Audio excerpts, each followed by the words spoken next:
Good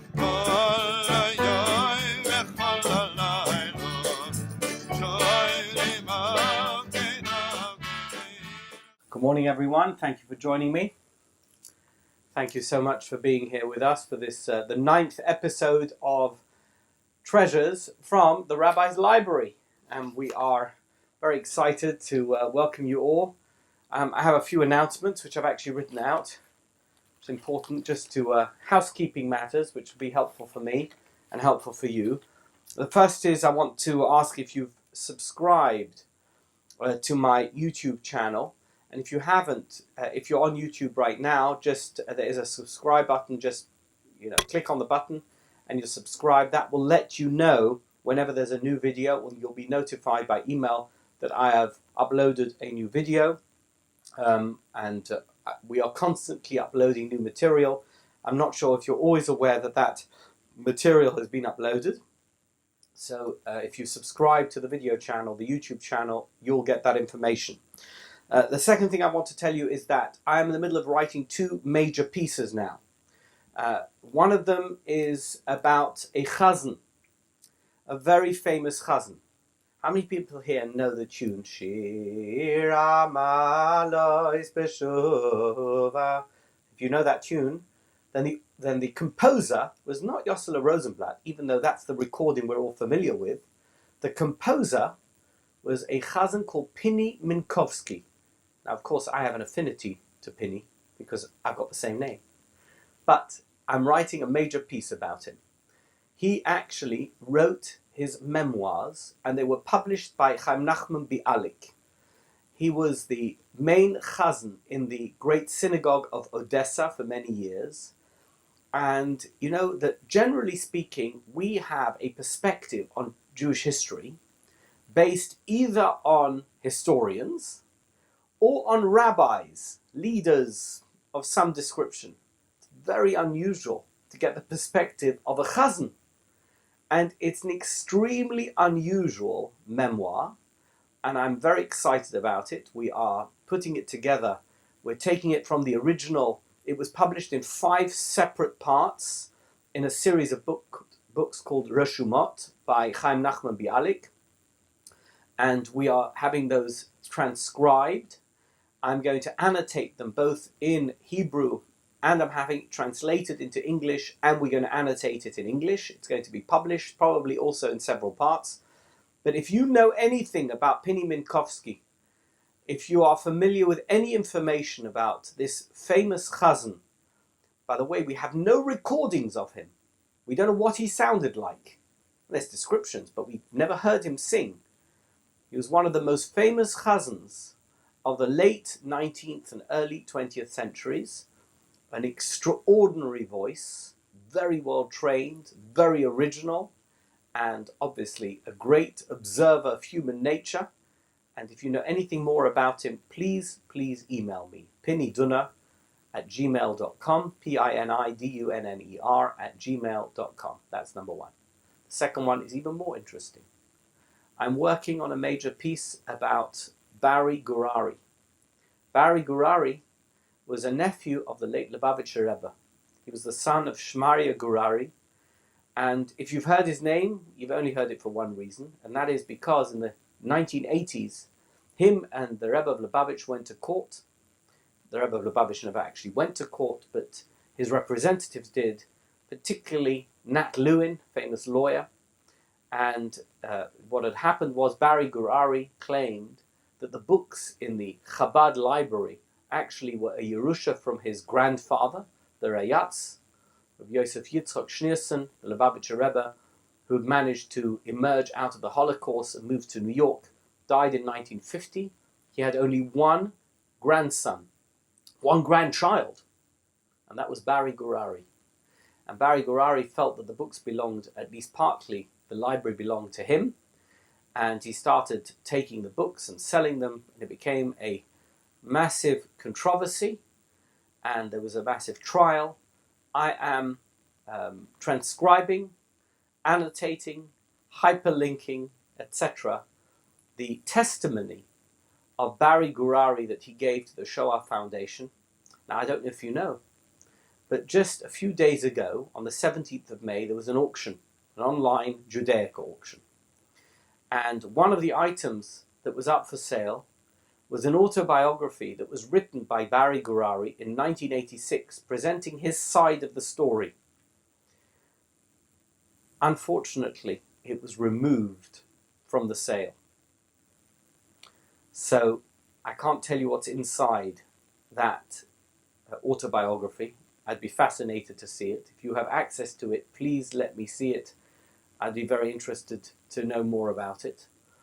And if you have any information that could be pertinent and relevant to a discussion about Barry Gurari, his father, his mother Chana, and his uncle, of course, the Lubavitcher Rebbe, Reb Menachem Mendel Schneerson, his wife Chaya Mushka, and the Horenstein family. That was the third sister, Sonia, who married a Horenstein and unfortunately was killed in the Holocaust.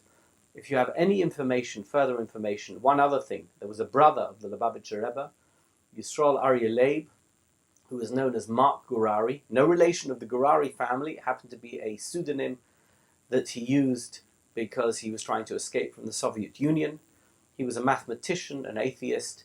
If you have any information about any of the above, please get in touch with me so that I can fold it into the material that I'm working with at the moment, so that when I produce it, it will be as full as possible.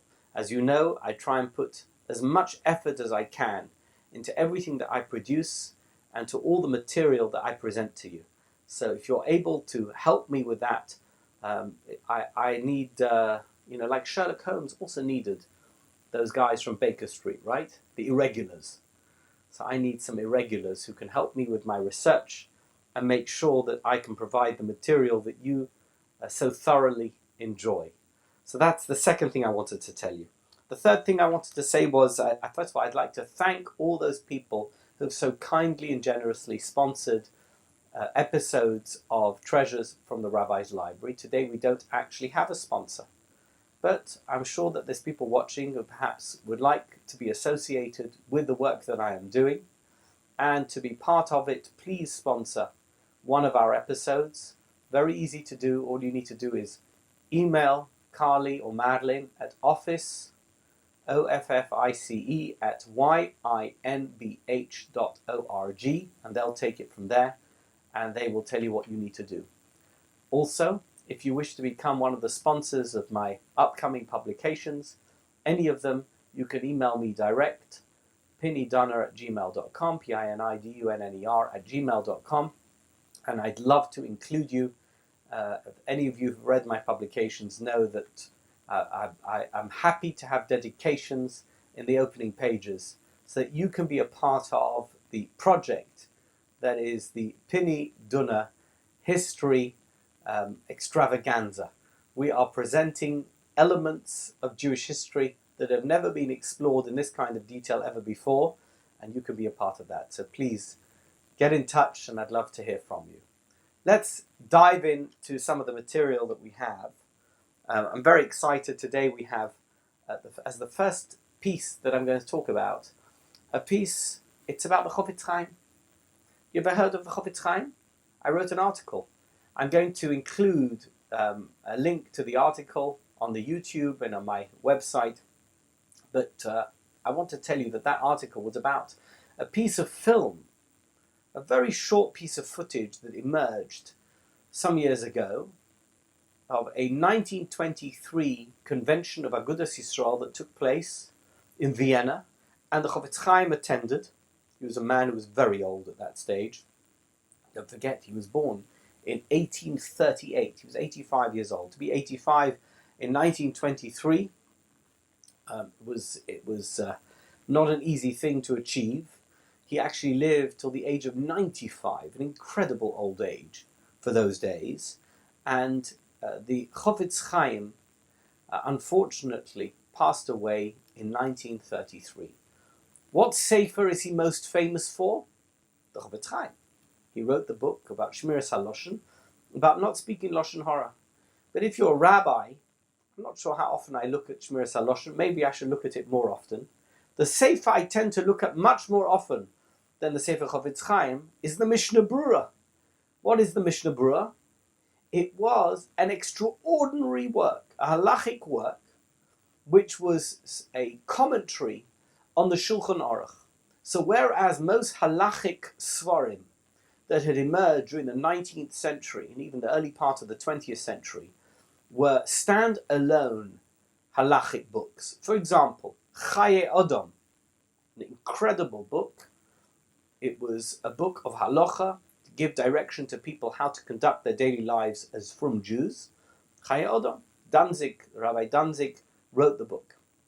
There's another book that came out, the Kitzur Shulchan Aruch of Shlomo Ganzfried. We're going to have, by the way, a very interesting edition of the Kitzur Shulchan Aruch. Hopefully I'll get to it one day in one of my Treasures episodes. Shlomo Ganzfried, he wrote a halacha sefer in which he basically presented halacha as you're meant to observe it. If you live in a particular part of the Austro-Hungarian Empire, you're an Ashkenaz Jew. Excellent, an excellent work. You have something called the Ohr Yisrael.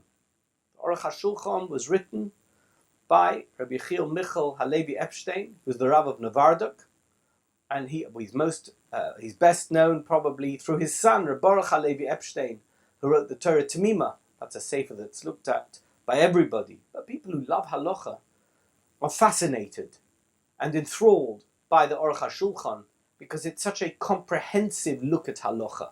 However, what the Chofetz Chaim did was unique because he compiled a sefer called the Mishna Berura.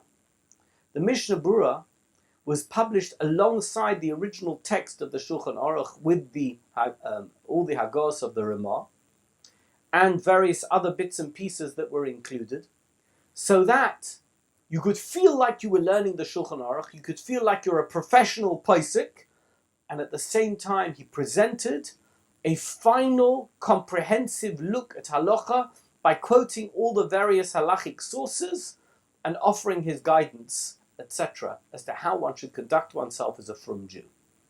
That was the production of the Chofetz Chaim. It was finished after many, many years in the year 1906. I know that because 100 years afterwards, in the year 2006, I gave a lecture in London about the 100th anniversary of the publication of the Mishna Berura. And one of the things I discussed and described was the authorship of the Mishna Berura. Who wrote the Mishna Berura? I just said, right? The Chofetz Chaim. Let's see. So here I have a book. It's called Chofetz Chaim. So I told you that the Chofetz Chaim died in 1933, 10 years after he went to Vienna. 1933 he died. He was, as it were, the head of the yeshiva in Radin, but he wasn't the rabbi of Radin in Lithuania, and he wasn't really the Rosh Yeshiva because he had a Rosh Yeshiva who he had hired, Reb Naftali Trop. He was a private man who had his own business, however low profile that business was, and he met with people who came to visit him from all over the world, and he basically sat and learned all day and all night. I know this because in London I was privileged to have a very close relationship with a man called Dayan Michael Fisher, who was the Rosh Bezdin of the Federation Bezdin in London, the Federation of Synagogues. And he, for a period of time, was the Hausbocher. That means he was the young man in the Rabban Yeshiva who was asked to look after the Chofetz Chaim, which he did. I think it was at some point during the 1920s, the late 1920s. Subsequently, he moved to England and he became a very prominent rabbi in London.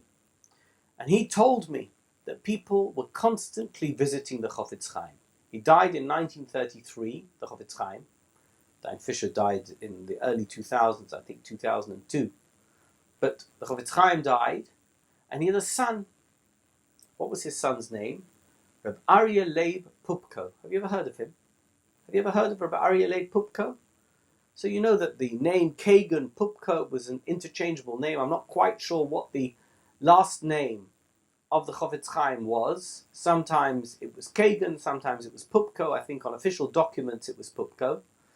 And Rav Aryeh Leib was his oldest son, an extraordinary Talmud Chochem, and he wrote a book, Michdevei Chofetz Chaim. It's the first ever biography of the Chofetz Chaim that was published. Koretz Chayov, Derachov, Nimukov, V'Sichoisov. Every aspect of the Chofetz Chaim's life is covered in this book from the perspective of one of the people who knew him best, his oldest son, his Yad Yaminoi, the man who stood at his side for decades. And he wasn't just an ordinary person. He was a massive Talmud Chochem. At his bar mitzvah, he said over a pilpul in which he answered a tzorich iyun, an impossible question that had been posed by the Shagas Aryeh, the Rav of Metz, who had died, I don't know how many decades before, but certainly 70, 80 years before. And everyone was stunned by this incredible performance. This young bar mitzvah boy, Rav Aryeh Leib Poupko, he was born around the year 1860-61. So his bar mitzvah was in the early 1870s. And he answered this incredible kasha of the Shagas Aryeh. And people were stunned, overwhelmed. And he said, please, gentlemen, give me a bracha that I should always be able to answer any question that is posed by the Shagas Aryeh. And his father intervened and said, no. We don't want a bracha like that. We want Yegiyah b'Torah. We want you to struggle so that you find that answer. We don't want it to come from a blessing. The most important thing is to completely immerse yourself in Torah, that you're working hard. Rav Aryeh Leib Poupko was an extraordinary man. He published this book, and I want to show you a picture of him before I actually tell you anything more about him. Rav Aryeh Leib Poupko is, after his father died, went to Radin. Here's a picture of him. Rav Aryeh Leib Poupko, he looks like his father. If you look at it, you see that he looks very similar to his father. He went to Radin, and shortly thereafter, the Rav of Radin, I don't know who that was, died, and he took over as the Rav of Radin.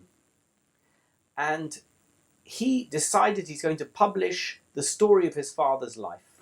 There's something extraordinary in this book. So much so that many years ago when I saw it, I showed it to various members of my family. As you know, that I have many rabbis and distinguished Talmudists and scholars in my family, and they were all taken by surprise. So he says that the Sefer Mishna Berura was actually a joint effort, and that there was many different things that were written in the Mishna Berura that actually had been put together by a team of scholars, as a result of which there were little discrepancies that crept in. What was his father's job? His father didn't write everything. What they did is they would put together all the material relating to a particular halachic topic. I don't know if they hand wrote it, or if they would cut it out of Sforim, or I don't know how they highlighted it, because they didn't have computer programs in those days. They would put it together, and they would present it to their father, and he would then take that material, he would distill it into the final version of the Mishna Berura. Let me see if I can find it here. I thought I'd made a note of it earlier. By the way, here's a picture.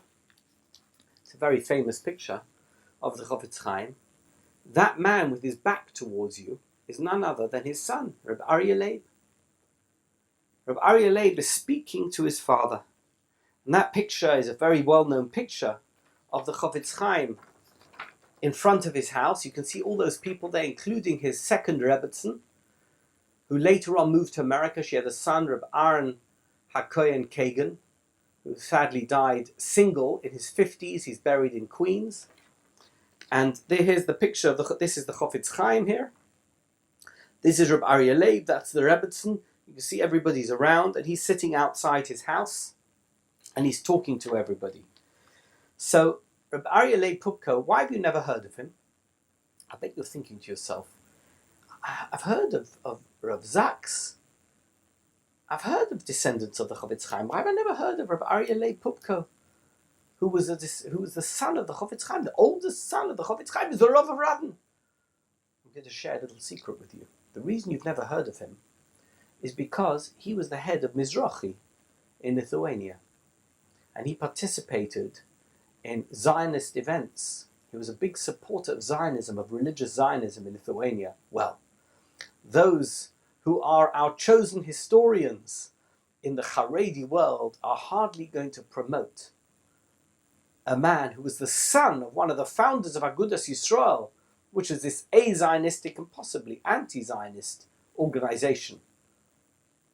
If the son of this man, of the Chofetz Chaim, was a Zionist, that's why you've never heard of him. In addition to which, and I'm going to include in the video the excerpt which shows which particular sections of the Mishna Berura contains contradictions as a result of the fact that his father was the editor and not the actual writer of the Mishna Berura. I will include that in the video.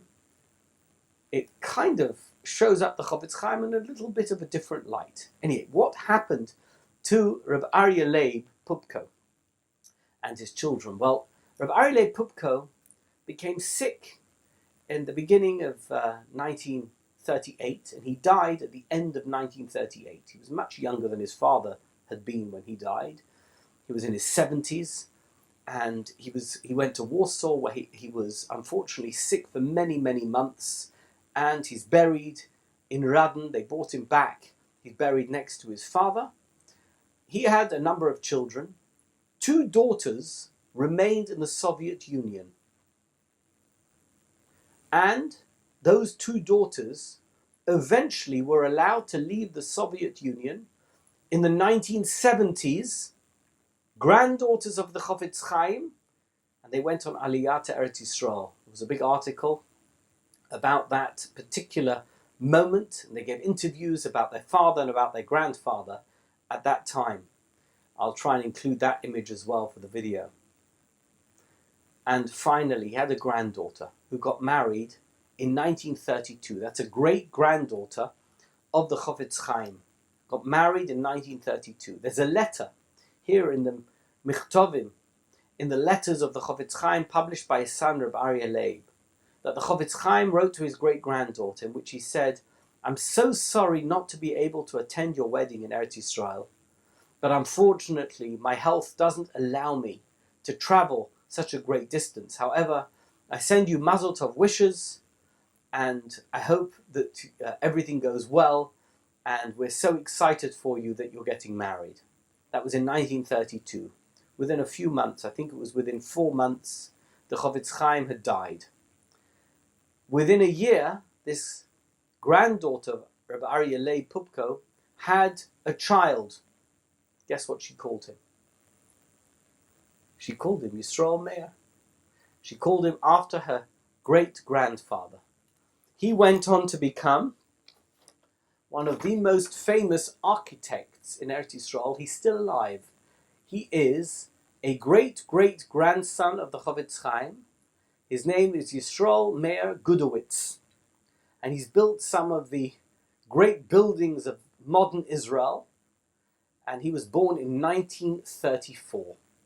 Yisrael Meir Gudowitz is a great-grandson of Rabbi Aryeh Leib Poupko, the author of the first and least known biography of one of the great Gedolim of the 20th century, the Chofetz Chaim. We'll move on. So one of the things which I am asked about a lot is the story of the Get of Cleves. I wrote about it in my book, Mavericks, Mystics and False Messiahs. The Get of Cleves is a fascinating story. It's the story of a halachic controversy which almost completely ignored the people who were involved. It became a battle of rabbis, and the rabbis fought it out between them, almost completely to the exclusion of the young couple who were either divorced or not divorced. Now, this young couple, what happened was that they got married, and during the Sheva Brachos week, the chosn displayed signs of abnormality, as a result of which he claimed that he was being pursued by people who wanted to kill him. And there were relatives there. One of them was Rabbi Aaron Shimon Copenhagen. And he said, well, if you're having to run away, please can you divorce my relative so that she doesn't end up being an aguna if something bad happens to you and we don't hear about it.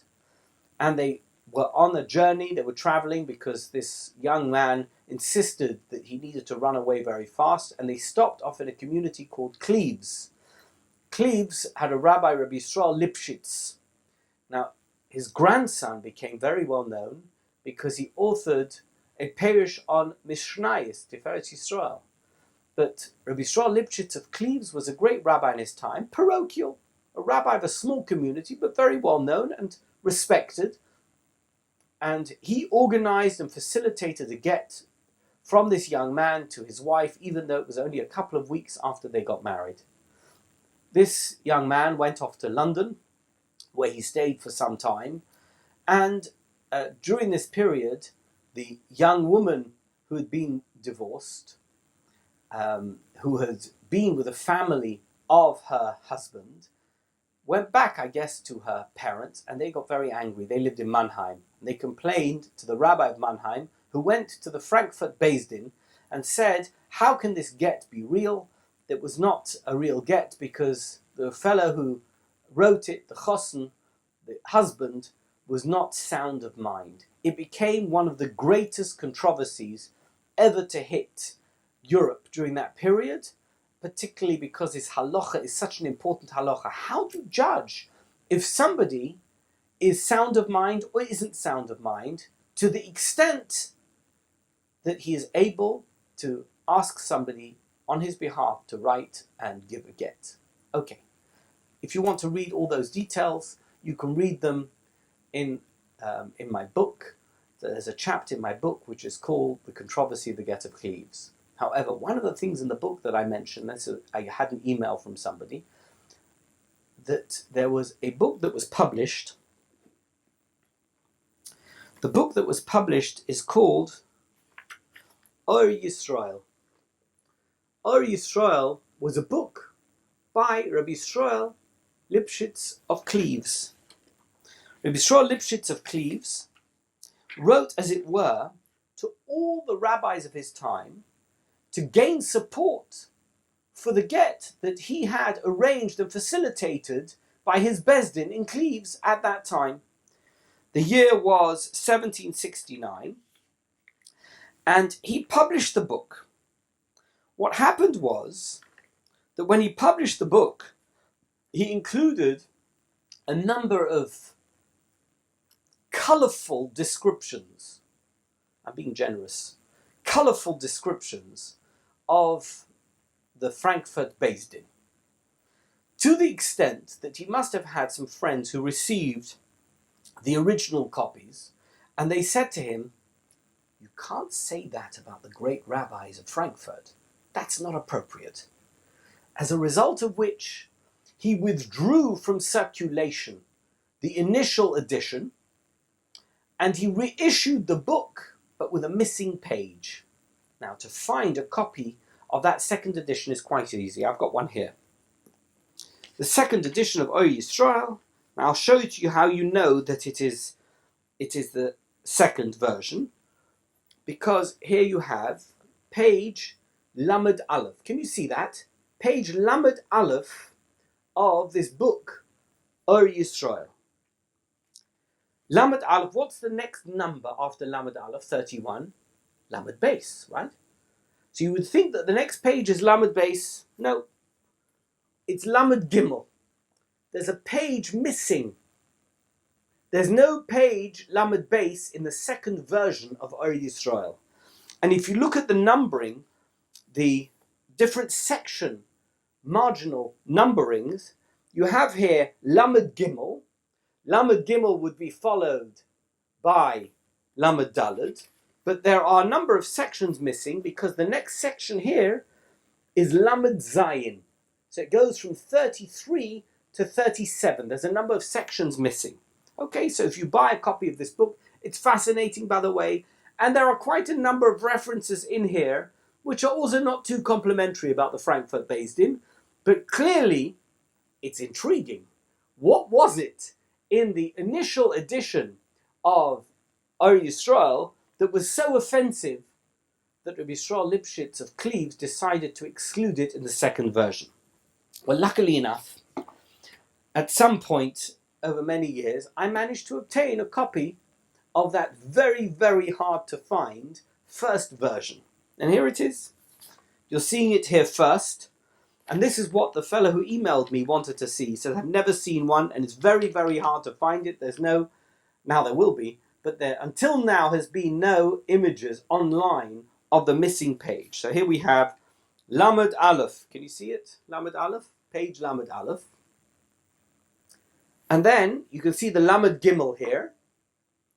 Lamed Gimel is actually not followed by Lamed Zayin, it's followed by Lamed Daled. So here's the missing piece. But the really offensive piece, first of all, here's page Lamed Base. This is the missing page. You're looking for the missing page? Here it is. This is the piece which was so offensive that they decided to exclude it, that Rabbi Yisrael Lipschitz decided to withdraw from circulation the first version and put a new version into publication. Shimu Zois Beis Yaakov and Ikroim B'Shem Yisrael. It's an introduction. This was a poster, a cruise, I would say it was a pashkavil, that they put up about the evil nature of the Frankfurt Beis Din. Adoneinu Mareinu Rabbeinu Hagon Avad B'Dvinaseinu, etc. Saying here, Goloy Mefursum is Mahanavolos Rashois Hagadolos. It's very well known, extremely well known, about the extreme wickedness and the abominations. Shaloi nishma komaya miyoim husad haaretz. Nothing like it has ever been heard since the world was established. V'he'ozo yasera, and the incredible chutzpah, the brazenness of these dayanim, these evil people. Who are we talking about? Dayane Gizaso Shvale, the most horrific, disgusting dayanim, the Frankfurt am Main, of the city of Frankfurt am Main. Who am I talking about? I'm talking about none other than Nosson Mas. Who was Nosson Mas? If you read my book, you'll know.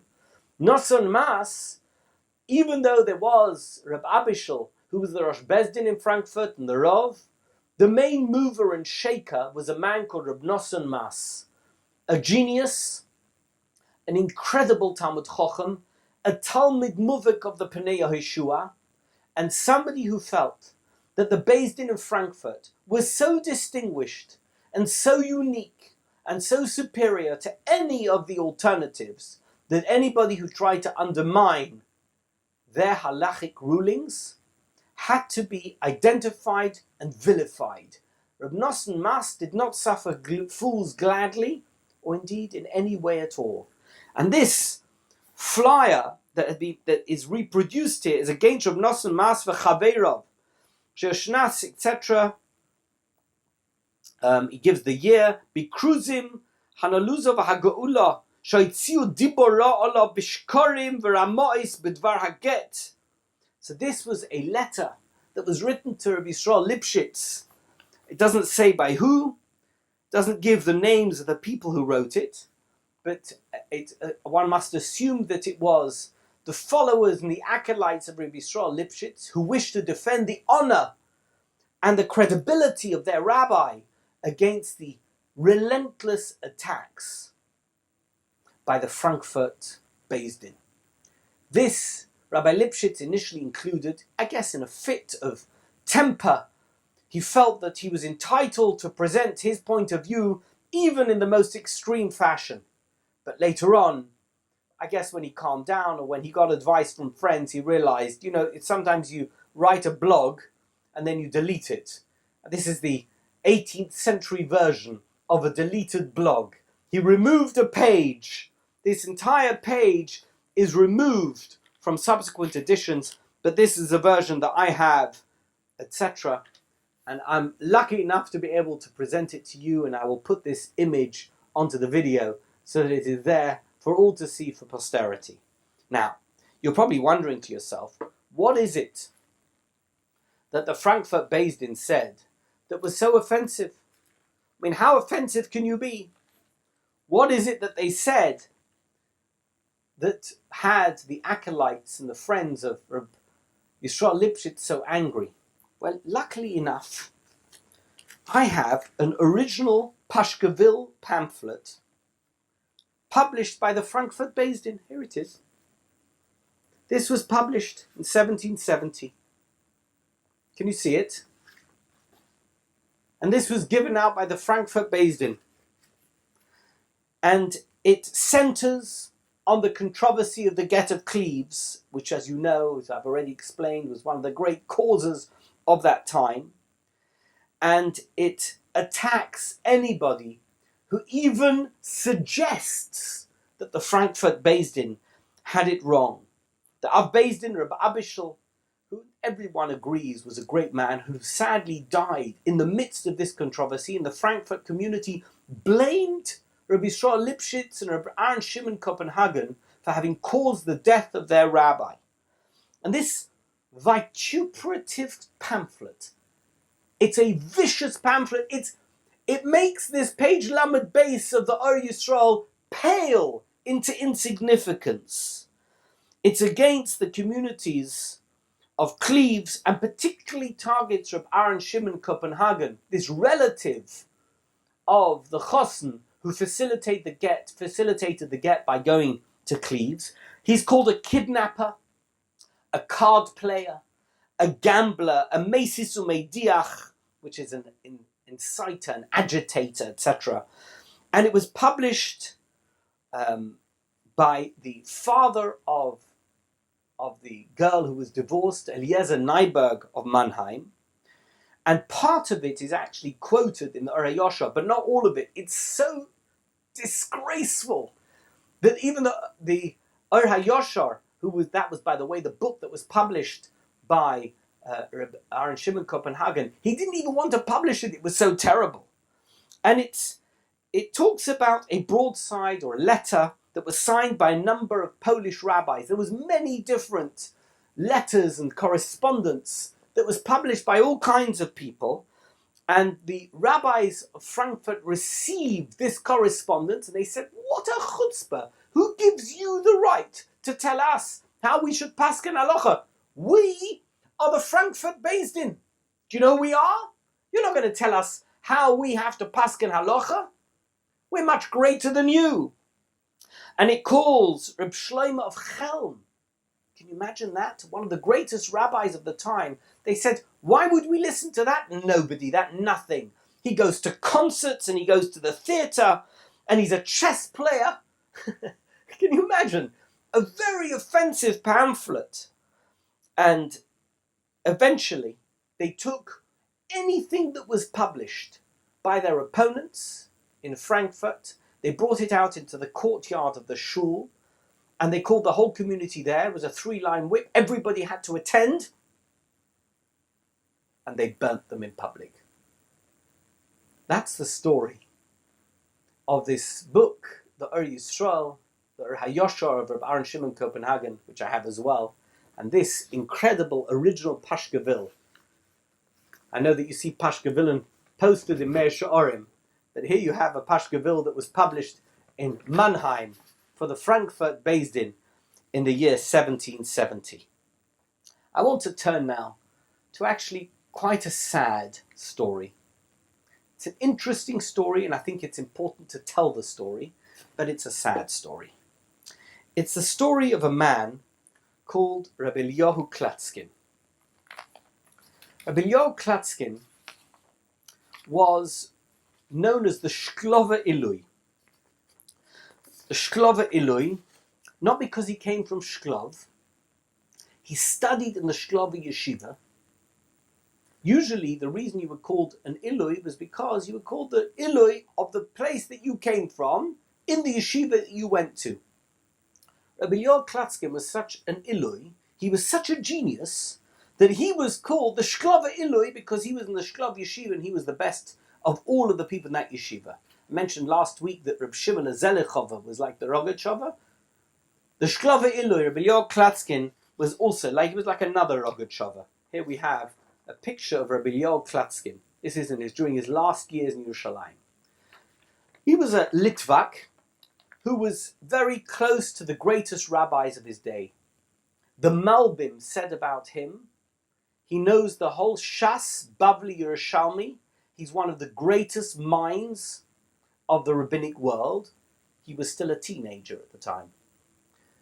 Rabbi Eliyahu Klatskin became the Rav of Lublin.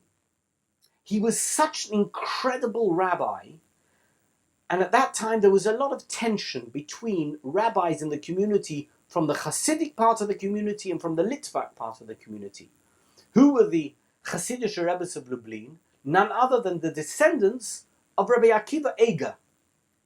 They all came to pay homage to the Shklover Illui, to Rabbi Eliyahu Klatskin when he became the rabbi, and they totally deferred to his halachic opinion. He's best remembered because of his incredible courage when it came to deciding halacha for agunos, for those who had not received a get and who perhaps whose husbands had disappeared or for whatever reason they couldn't remarry. And he was incredibly courageous, helping women in that situation, and his opinion was sought by rabbis from all over Europe. Now, why am I telling you all this? Because he had a son, his oldest son was Yaakov Klatskin. I'm going to show you a picture of Yaakov Klatskin. Yaakov Klatskin doesn't look how you'd expect him to look as the son of the Shklover Illui. This is Yaakov Klatskin. I guess he might have been Rabbi Yaakov Klatskin. He was an absolute genius as well, just like his father. I'm going to get to the genius of his father in a moment. Yaakov Klatskin went through all the yeshivas. He learnt with his father. By the way, the Klatskin family were well known as rabbis. And eventually he went to Berlin. He wasn't satisfied with yeshiva learning. He went to Berlin and he studied philosophy under a man called Hermann Cohen, Jewish philosophy. He went completely off the derech. Totally and utterly abandoned his Yiddishkeit. But how could he tell his father that he'd abandoned his Yiddishkeit? By the way, he became friendly with Nachum Goldman, who was well known as the head of the World Zionist Organization and later the World Jewish Congress. And they published, in those days, they began publishing Encyclopedia Judaica in German, and some volumes, I believe, as well in Hebrew. It was the first attempt to do something major like that. Fantastic. Unfortunately, in 1933, they had to stop, or 34, because Hitler came to power and it was being published in Germany, and they stopped, I think, at the letter L. But I used to have a volume. I think that I sold it to somebody who was missing that particular volume. But the Encyclopedia Judaica was a highly respected work, and he was a great philosopher. He became a Zionist. He fell in love with a non-Jewish woman. A German woman. Her name was Doris. There's different versions as to who she was, whether she was the daughter of a diplomat or of a priest. She was certainly Christian. And he fell completely in love with her.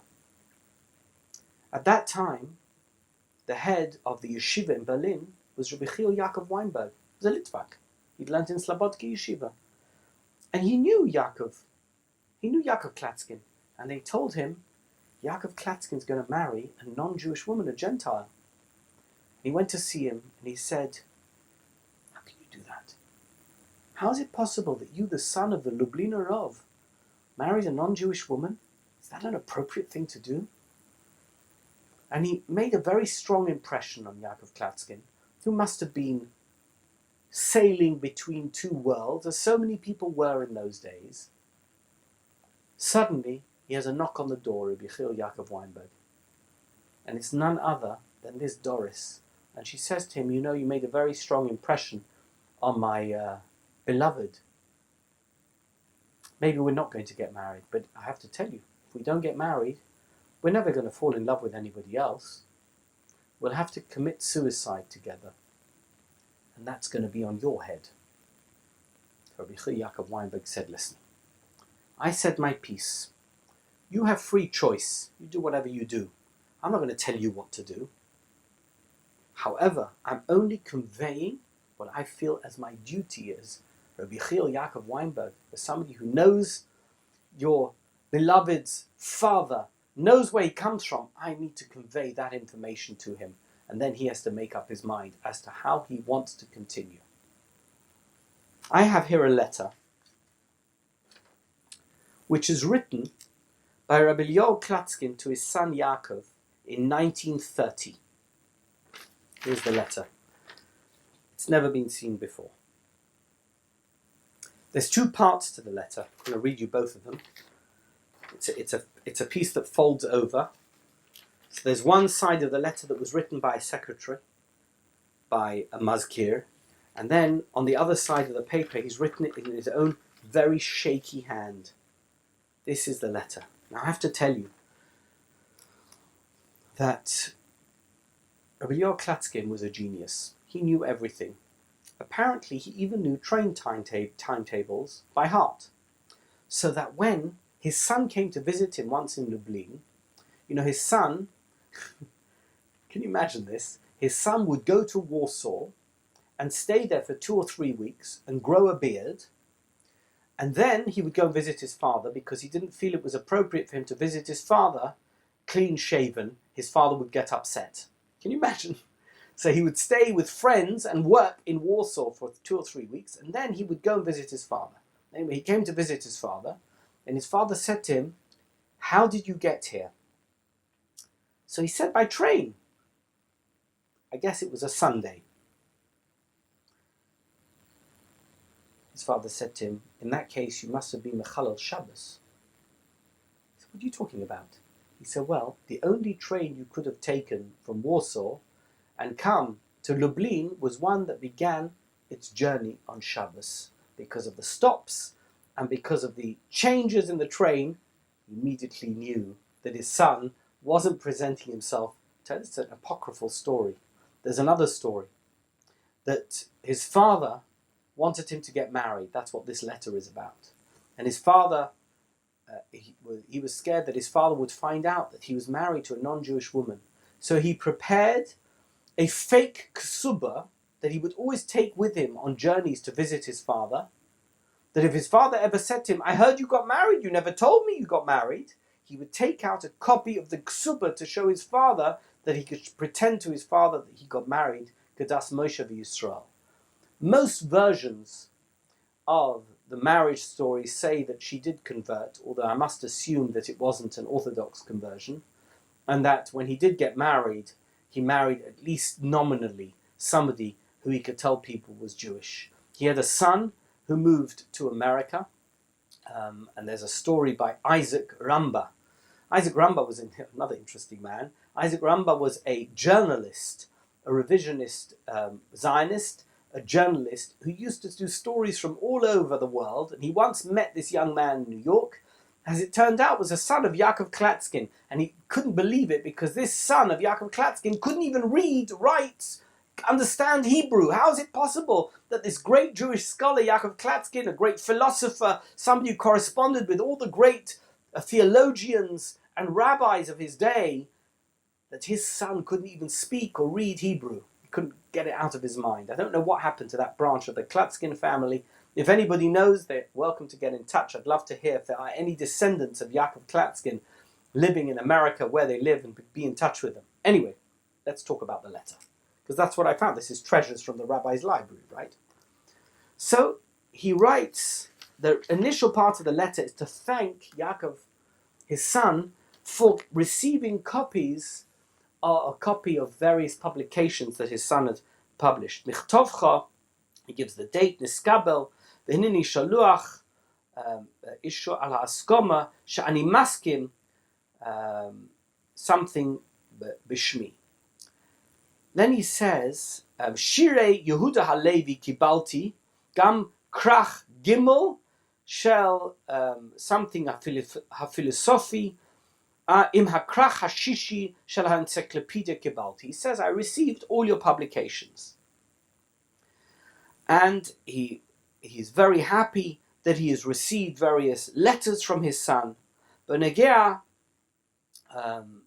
he talks about the fact that he needs to receive a refuah. His son was very concerned about his health, and he talks about the various things that he's been doing to ensure that his health is okay.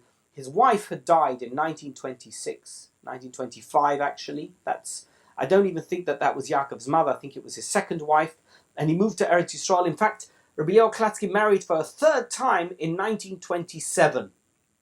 He got married, and he lived in Yerushalayim. He left Lublin. He became one of the elderly rabbis of Jerusalem, beloved by both camps, those of the anti-Zionists and of the Zionists. He was a very close friend of Rav Kook.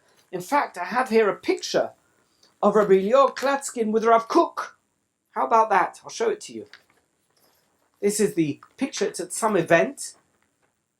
This is a picture of Rav. You can see here, here is Rav Kook, and this is Rav Klatskin. I actually did a close-up so you can see it clearer. Rav Kook and Rav Klatskin, although there's a number of Pashkevillen which were signed by Rav Sonnenfeld against Rav Kook together with Eliyahu Klatskin. So go figure which side Rabbi Klatskin was on. And when he died, when Rabbi Eliyahu Klatskin died, his levaya, there was meant to be hespedim in the Eitz Chaim Yeshiva. Rabbi Zalman Meltzer was his close friend. Rabbi Michael Tukachinsky and Rav Kook, they were meant to give, it was 1932, they were meant to give a hesped at his levaya. But when it got there, the Kanoim took the coffin, or the mittah, and they made sure it didn't make it into the Eitz Chaim Yeshiva, and they went straight to the Beis Olam, to the Beis HaKforos, to Har HaZeisim, and that's where he's buried. He's buried next to Rabbi Yeshua Leib Diskin, the Brisker Rav, who he remembered from Europe, but there were no hespedim given by his friends from the pro-Zionist camp, only by those who were in the anti-Zionist camp, like the Rav Yadler and various others who were certainly not supportive of Rav Kook, although they have to tell you in those days that was a minority group of the Frum Jews of Jerusalem. Nevertheless, that's what happened at his levaya. But now I want to get, and this is the final piece, to this letter that's written in Rabbi Klatskin's very shaky handwriting. Can you see that? Very shaky handwriting. So now he's writing privately. This is not written by the secretary. B'tshuva mechtovcha meyoim, etc. He says, it's hard to read. He says here, V'hinani bazeh, ani mevakesh,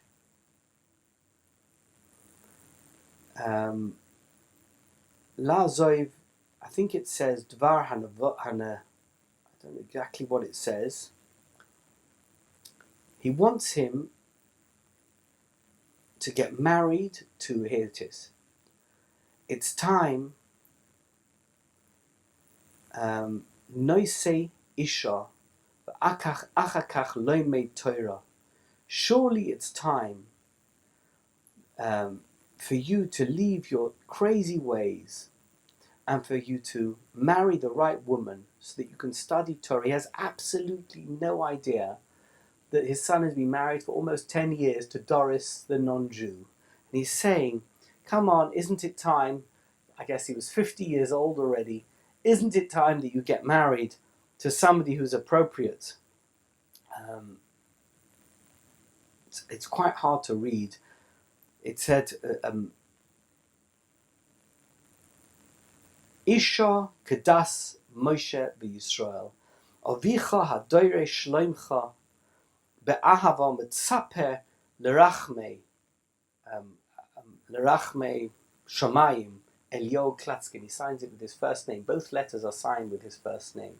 Here you have a letter from his father, signed in the year 1930, to Yaakov Klatskin, Eliyahu Klatskin, the great Lubliner Rav, saying to Yaakov, his son, the irreligious, atheist, nationalist, Zionist, who in fact never got a position in Hebrew University because he was married to a non-Jew. He's begging him, isn't it time for you to get married to an appropriate woman, for you to behave like all the other Klatskins and sit down and learn Torah and stop messing about with all this philosophy nonsense and publishing Encyclopedia Judaicas, and you should do the thing that you're really meant to do, and I daven that that's going to happen very quickly. That's what Rabbi Eliyahu Klatskin's desire was for his son, Yaakov. Of course it never happened. Yaakov Klatskin was a tragedy. He never made it to Eretz Yisrael.